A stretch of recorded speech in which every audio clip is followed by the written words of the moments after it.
ele fez um ataque a você, dizendo que ele acha que ele não estava entendendo se você estava com alguma sequela, se você teve Covid, teve alguma sequela mental. Isso foi depois de um comentário que você fez sobre o impeachment da presidente Dilma.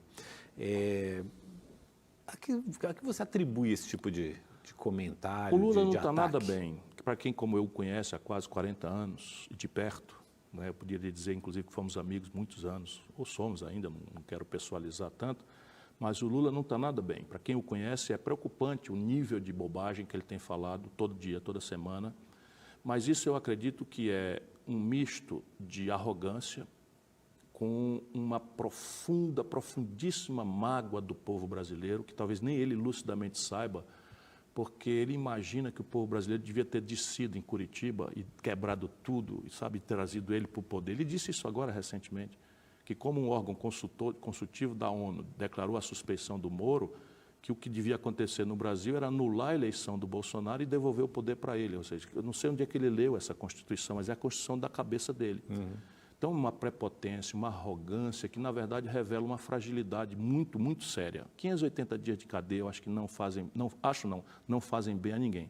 Tanto mais uma pessoa que se considerava inocente, porque ele genuinamente acha que ter distribuído para turma roubar, e que ter recebido favores, privilégios, milhões de reais de palestras que fez de Araque, ele sabe que fez de Araque, isso tudo não é corrupção na cabeça do Lula, porque para ele corrupção é só dos outros. Aliás, para ele e para o PT, corrupção que interessa, que tem que ser denunciada, é só dos outros.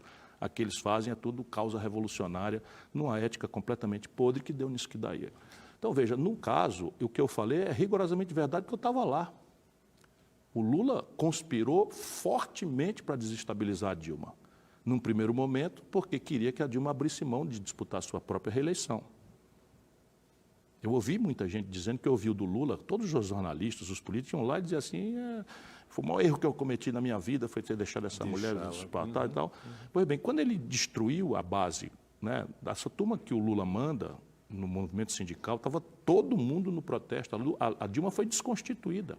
E hoje a gente tem detalhes de interlocução dele com Renan Calheiros, que presidiu o Senado, com Eunício Oliveira, que era o líder do MDB, que liderou o impeachment. O Lula estava mancomunado com eles lá como cá hoje.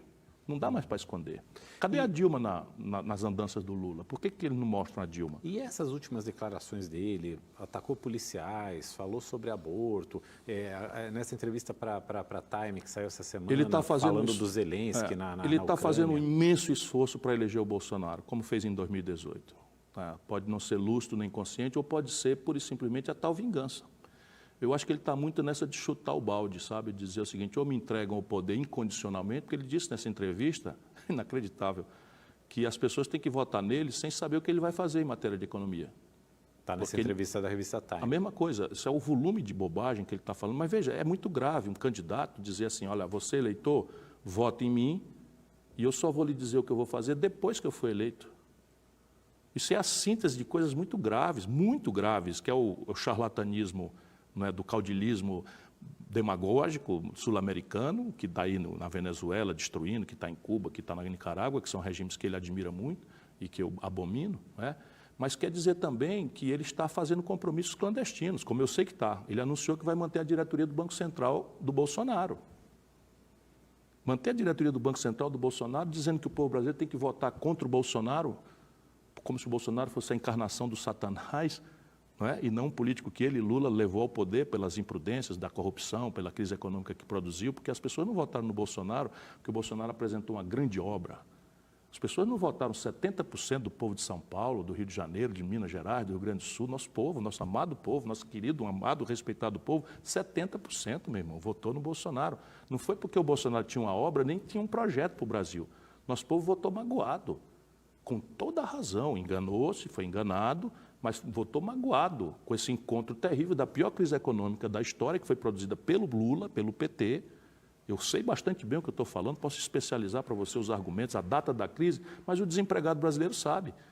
Ali a Dilma recebeu o Brasil com 4% de desemprego, que é mais ou menos a nossa taxa histórica, subiu para 12% e nunca mais caiu.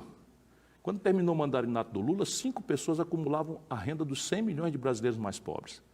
Eu fiz um levantamento na Secretaria do Tesouro Nacional, do Ministério da Fazenda. O Lula transferiu para os bancos 4 trilhões e 88 bilhões de reais no período dele e para os pobres 332 bilhões. Como nunca ninguém fez nada pelos pobres, o pouco que ele fez pareceu muito. Mas comparado com o que ele está fazendo, o lucro dos bancos, 10 bancos mais rentáveis do mundo, 4 são brasileiros. O Lula e o PT concentraram em 5 bancos 85% de todas as transações financeiras do país. Um cartão de crédito no Brasil cobra 350% de juro. A mesma bandeira de cartão de crédito nos Estados Unidos, na matriz, cobra 17% de juro. Por quê? Porque formou-se um cartel na mão do Lula. E isso é o que ele quer que a gente aceite. E falando bobagem, falando bobagem.